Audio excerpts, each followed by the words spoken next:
আসসালামু আলাইকুম প্রিয় দর্শক, অনুমতি আলোচনায় আজ আমাদের সঙ্গে আমন্ত্রিত অতিথি হিসেবে আছেন।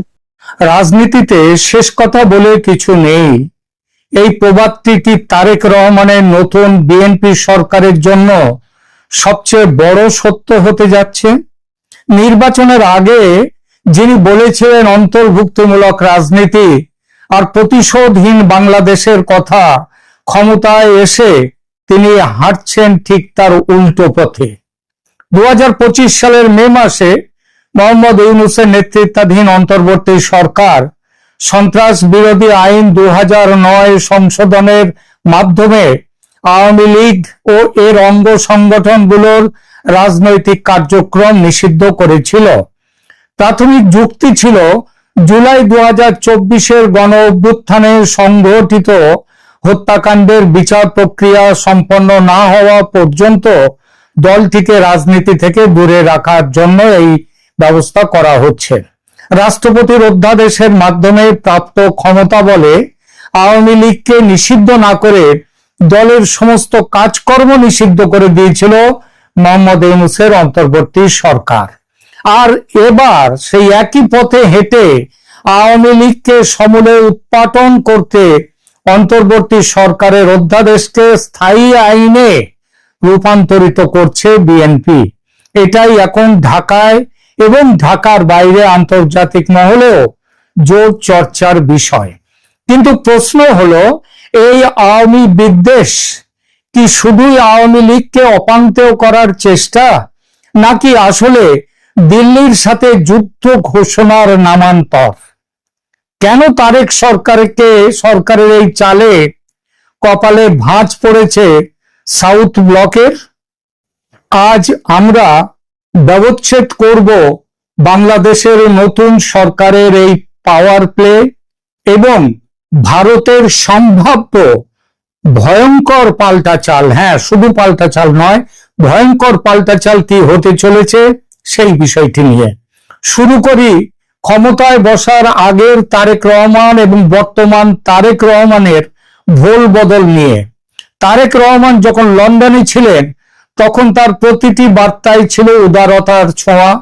নির্বাসনে থাকাকালীন এবং 2024-25 সালের বিভিন্ন ভাষণে তিনি বারবার জাতীয় ঐক্য, অন্তর্ভুক্তিমূলক রাজনীতি এবং প্রতিশোধের রাজনীতির অবসান নিয়ে কথা বলেছিলেন এবং সেই কথার ওপর ভিত্তি করে ভারত কিন্তু তার ওপরেও বিএনপির ঝুড়িতে ডিম রেখেছিল। তারেক রহমান এমনও ইঙ্গিত দিয়েছিলেন যে জনগণই ব্যালটের মাধ্যমে সিদ্ধান্ত নেবে কার রাজনীতি করার অধিকার আছে আর কার নেই। কিন্তু ঢাকায় মসনদে বসতেই সেই সুর বদলে গেল। তার ওই আগের অবস্থানের ভিত্তিতেই কিন্তু ভারত তাকে সমর্থন দিয়েছিল এবং ভারত সমর্থন না দিলে তিনি বাংলাদেশে ফিরতে পারতেন না। ভারত তার পেছনে না দাঁড়ালে এই যে বিপুল জয় করে তিনি ক্ষমতায় বসেছেন সেই জয় তিনি পেতেন না। কিন্তু ঢাকার মসনদে বসতেই সেই সুর বদলে গেল। মোহাম্মদ ইউনূসের সরকার যে সন্ত্রাস বিরোধী আইনের মাধ্যমে আওয়ামী লীগকে কোণঠাসা করেছিল, বিএনপি এখন তাকে স্থায়ী সিলমোহর দিতে চলেছে। এই সিদ্ধান্ত নিয়ে ফেলেছে, সংসদে সেই ব্যাপারে এগিয়েও যাচ্ছে। এটা কি কেবল অভ্যন্তরীণ প্রতিশোধ নেয়া, নাকি এর পেছনে লুকিয়ে আছে ভূ রাজনীতির গভীর খেলা? এটা কি শুধু আওয়ামী লীগের বিরোধিতা, নাকি সেই বিরোধিতার আড়ালে ভারতের দিকেও চ্যালেঞ্জ ছুড়ে দেয়া? একথা উঠছে এই কারণে যে ভারত সবসময় বাংলাদেশে একটি সেকুলার এবং ব্যালেন্সড শক্তি আসুক সেইটা চেয়েছিল যথার্থ গণতন্ত্রের বিকাশ, যাকে বলে ইনক্লুসিভ পলিটিক্স। আওয়ামী লীগকে পুরোপুরি মুছে ফেলা মানে দিল্লির সেই বাফার জোন তৈরির চেষ্টাটা নষ্ট করে দেয়া। আর ঠিক এখান থেকেই শুরু হচ্ছে ভারত বনাম বিএনপি সরকারের স্নায়ু যুদ্ধ। পাকিস্তান কার্ড ও ডিজিএফআই রহস্য।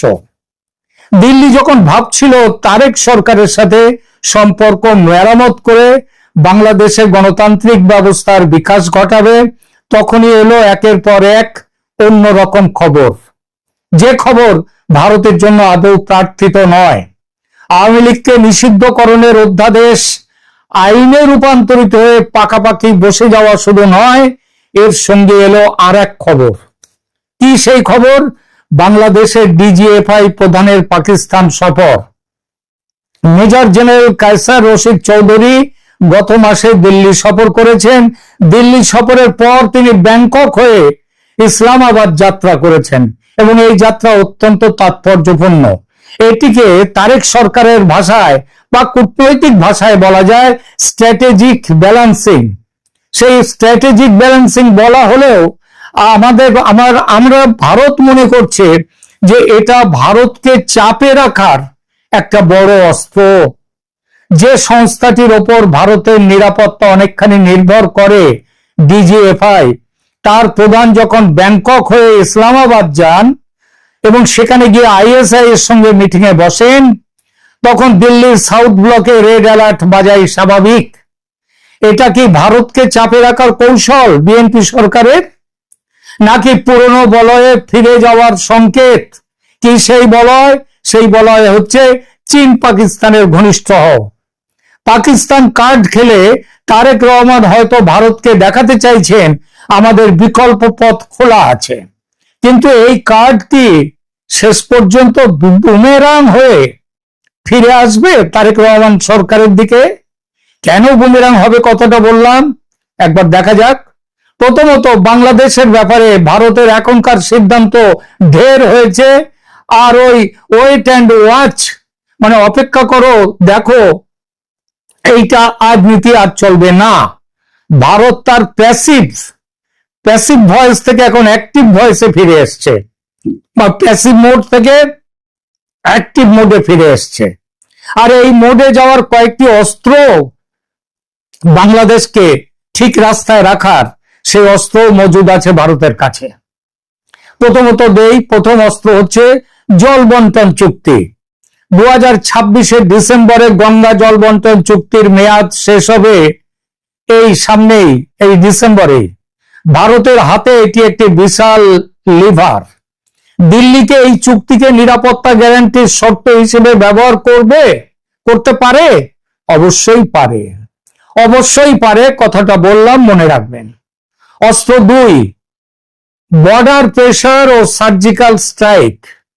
বাংলাদেশের যে খবর আসছে যে সেখানে সন্ত্রাসী মৌলবাদীরা, সেখানে মাঝখানে তারেক সরকার জেতার পরে একটুখানি থমকে গিয়েছিল, কিন্তু এখন আবার তারা মাথা চাড়া দিচ্ছে ভালোভাবেই, এবং বাংলাদেশের মাটি ব্যবহার করে উত্তর পূর্ব ভারতের বিচ্ছিন্নতাবাদীরা মাথা চাড়া দেওয়ার চেষ্টাও করছে।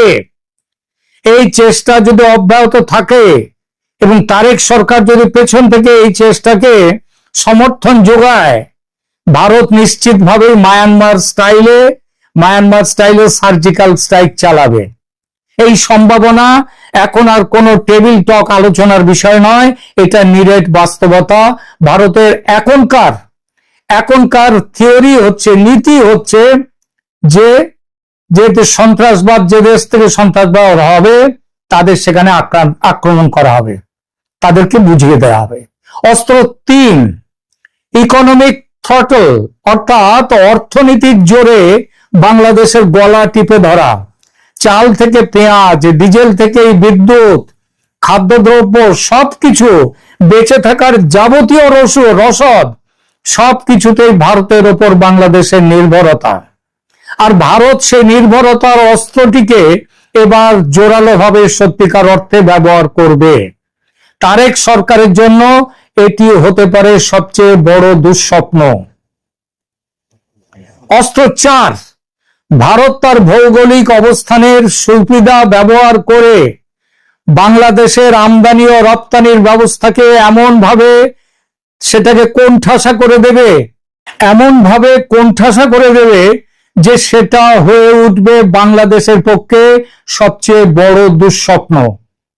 অস্ত্র নম্বর 4, ভারত তার ভৌগোলিক অবস্থানের সুবিধা ব্যবহার করে বাংলাদেশে যে আমদানি ও রপ্তানির ব্যবস্থাকে, অস্ত্র 4, ভারত তার ভৌগোলিক অবস্থানের সুবিধা ব্যবহার করে বাংলাদেশের আমদানি ও রপ্তানির ব্যবস্থাকে এমনভাবে চেপে ধরবে, যার ফলে নাভিশ্বাস উঠে যাবে বাংলাদেশের। অস্ত্র 5, ভিসা নিয়মে কঠোরতা। যখন ভাবা হচ্ছিল যে তারেক রহমান সরকারের সঙ্গে ভারত পূর্ণ ভিসা প্রথা চালু করবে, ঠিক তখনই বাংলাদেশ যা শুরু করেছে, তার বাংলাদেশের সঙ্গে ভিসা নীতি আর হাসিনা জমানার মতো শিথিল ও সহজলভ্য করবে, এটা যখন ভাবছিল ভারত, তখন তারেক রহমানের কূট চাল ভারতকে থমকে দিয়েছে। ইউনূস আমলে নিয়ে যাওয়া কড়া ভিসা নীতি তুলে নেওয়ার পথ থেকে সরে আসার আপাতত সম্ভাবনা দেখা যাচ্ছে না। আর এর ফল ভোগ করবে কিন্তু বাংলাদেশের সাধারণ মানুষ, আর এর পুরো দায় বর্তাবে কিন্তু তারেক রহমানের উপর, তার সরকারের উপর। এবার আসি ভূ রাজনৈতিক ফাঁদ ও বিএনপির আত্মঘাতী ভুল সিদ্ধান্তের বিষয়ে। তারেক সরকার যদি মনে করে চীনের খুব কাছে গিয়ে ভারতকে ঠেকাবে, তবে তারা একটি মৌলিক ভুল করছে। প্রথমত, আমেরিকা বঙ্গোপসাগরে চীনের প্রভাব সহ্য করবে না, আমেরিকার এই ক্ষেত্রে পার্টনার ভারত। দ্বিতীয়ত, ভৌগোলিক সত্য বদলানো যায় না। বাংলাদেশ কোনো দ্বীপ নয়, এটা 3 দিক দিয়ে ভারত বেষ্টিত, ভারতের পেটের মধ্যে বসে আছে। ডক্টর ইউনূসের সরকার এই প্রেসার পলিটিক্স যদি করে সফল হয়নি, বরং অর্থনীতি ক্ষতিগ্রস্ত হয়েছে। বিএনপির ভেতরের পাকিস্তানপন্থীরা বা ভারত বিরোধীরা যদি মনে করে থাকে যে চীন পাকিস্তানের জুজুর ভয় দেখিয়ে ভারতকে চাপে রাখবে, তবে মূর্খের স্বর্গে আছে। বিএনপির অভ্যন্তরের কট্টরপন্থীদের দাপটে যদি বাস্তববাদীরা কোণঠাসা হয়, তবে বিএনপির পক্ষে এই ব্যাকফায়ার ঠেকানো অসম্ভব হবে, এটা লিখে নিন। তারেক রহমানের বিএনপি সরকার কি বুঝতে পারছে তারা আগুনের সাথে খেলছে, নাকি তারা ভাবছে ভারতের ওপরে এই পাল্টা চাপ তাদের মসনদকে আরো স্থায়ী করবে? ভারতের অ্যাক্টিভ কূটনীতি এবং গঙ্গা চুক্তির মতো হাতিয়ারগুলো বাংলাদেশের জনজীবনে কি প্রভাব ফেলবে তা সময়ই বলবে। তবে একটা বিষয় নিশ্চিত, সাউথ এশিয়াতে এক বিশাল ঝড়ের পূর্বাভাস পাওয়া যাচ্ছে, যার কেন্দ্রে বাংলাদেশ। এই ঝড়ে কেঁপে যেতে পারে বাংলাদেশ। এখনো সময় আছে তারেক সরকারের হাতে। ভারত চায় বাংলাদেশের সহিষ্ণুতার রাজনীতি ফিরে আসুক, গণতান্ত্রিক পরিমণ্ডল সৃষ্টি হোক, আইনের অনুশাসন পালিত হোক, ধর্মীয় সংখ্যালঘুদের জীবন ও জীবিকার অধিকার রক্ষিত হোক। দেশের মানুষ বেছে নেই কোন শাসন তারা চায়। আর এই সবকিছু শুরু হতে পারে একটি মাত্র কাজের মধ্য দিয়ে, সেটা হলো আওয়ামী লীগকে দেশে রাজনীতি করার অধিকার ফিরিয়ে দেয়া। আদৌ কঠিন নয় সে কাজ। সংসদে ইউনূস আমলের এই নিষিদ্ধকরণের অধ্যাদেশ সম্পর্কে যদি সরকার নীরব থাকে, সংসদ যদি সেই অধ্যাদেশ পাস না করে, তাহলে কয়েকদিনের মধ্যেই 30 দিন শেষ হবে এবং সেই স্বাভাবিক মৃত্যু হবে সেই অধ্যাদেশের। এখনো পর্যন্ত যা খবর, বিএনপি সরকার সেটা করছে না। তারা ইউনূসের পথে হাঁটার সিদ্ধান্ত নিয়েছে।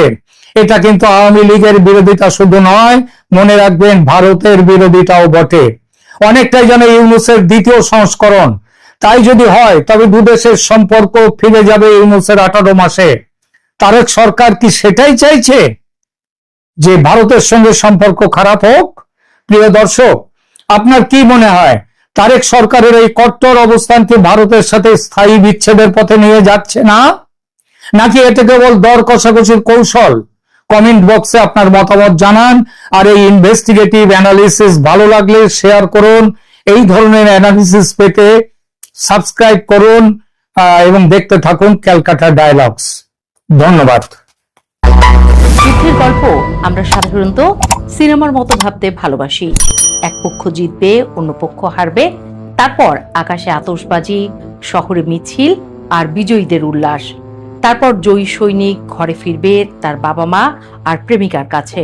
কিন্তু বাস্তব যুদ্ধ, বিশেষ করে এই সময়ের যুদ্ধ, এত সরল আর নাটকীয় নয়। এখানে বিজয় কখনো কখনো নীরবে হয়, আর সেই নীরবতার ভেতরেই সবচেয়ে বেশি গভীরতা লুকিয়ে থাকে।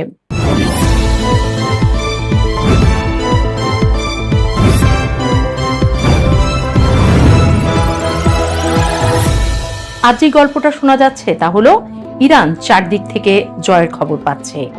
না, বাংলাদেশে ভিউ বাড়ানোর জন্য মিডিয়াগুলো রঙিন গল্প লিখছে না, বরং মিডিয়া বিশ্লেষক, এমনকি কিছু পশ্চিমা রিপোর্ট সব জায়গায় একটা কথা ভেসে উঠছে, এই যুদ্ধটা যুক্তরাষ্ট্র আর ইসরায়েল যতটা সহজ ভেবেছিল ততটা সহজ নয়, বরং অনেক জায়গায় উল্টো চিত্র। কিন্তু প্রশ্নটা অন্য জায়গায়। যদি সত্যি ইরান এগিয়ে থাকে, তাহলে তাদের নেতাদের কণ্ঠে নেই কেন দম্ভ, নেই কেন উল্লাস, কিংবা ট্রাম্পের মতো বারবার বুলিয়া ওড়াচ্ছে না যে আমরা জিতে গেছি? এই প্রশ্নের উত্তর খুঁজতে হলে একটু ধীরে হাঁটতে হবে। যুদ্ধ শুরু হয়েছিল আত্মবিশ্বাস দিয়ে। ডোনাল্ড ট্রাম্প মনে করেছিলেন ইরানকে চাপ দেয়া যাবে, ভেঙে ফেলা যাবে, এবং সেটা হবে খুব দ্রুত।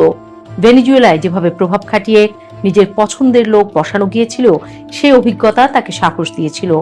তার সাথে ছিল ইসরায়েলের শক্তিশালী গোয়েন্দা সংস্থা মোসাদ, যাদের নাম শুনলেই অনেক দেশের রাজনীতিবিদদের ঘুম উড়ে যায়। কিন্তু সমস্যা হলো, যুদ্ধের ময়দান দাবার বোর্ড নয়, সেখানে সব খুঁটি আপনার ইশারায় চলবে।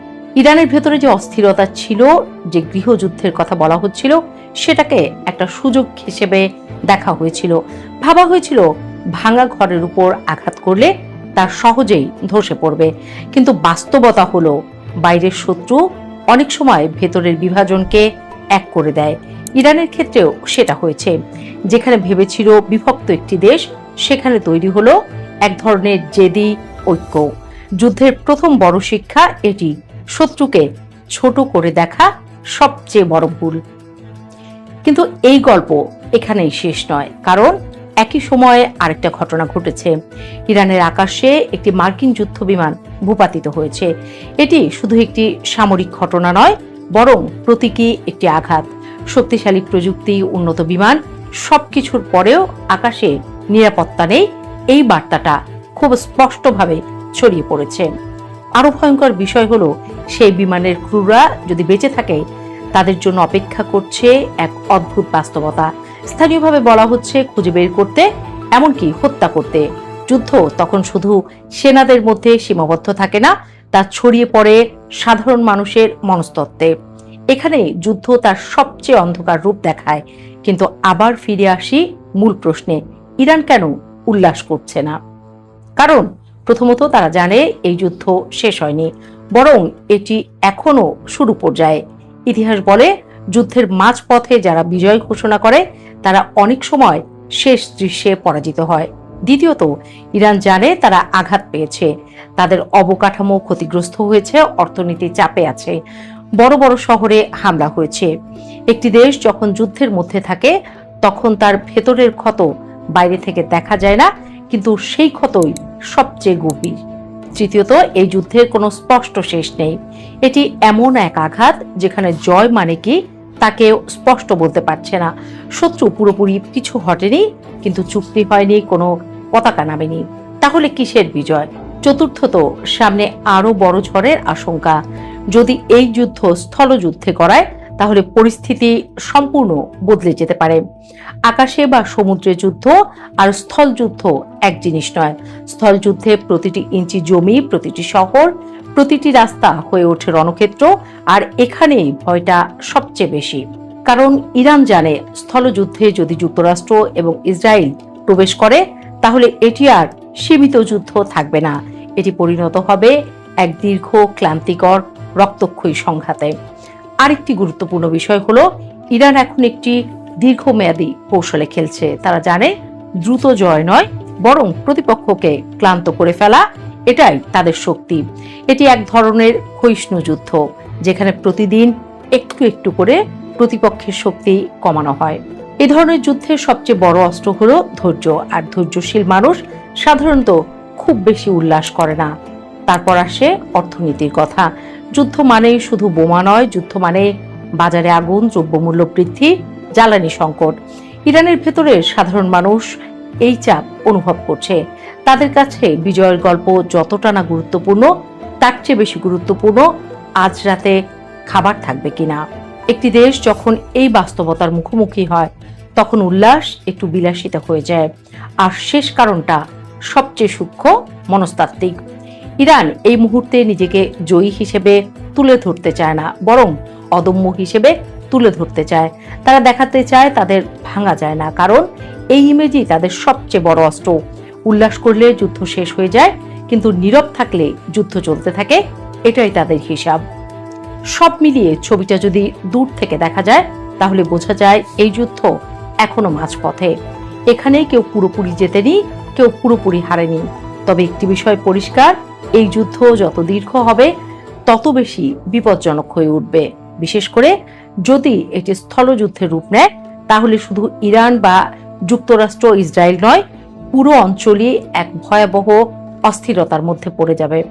সুতরাং ইরানের নীরবতা কোনো দুর্বলতার চিহ্ন নয়, বরং এটি একটি হিসাব করা সিদ্ধান্ত। তারা জানে এখনো বিজয়ের ঢাক বাজানোর সময় আসেনি, কারণ যুদ্ধের সবচেয়ে কঠিন মুহূর্তগুলো অনেক সময় শুরুতে আসে না, আসে শেষে, আর সেই সময় এখনো আসেনি।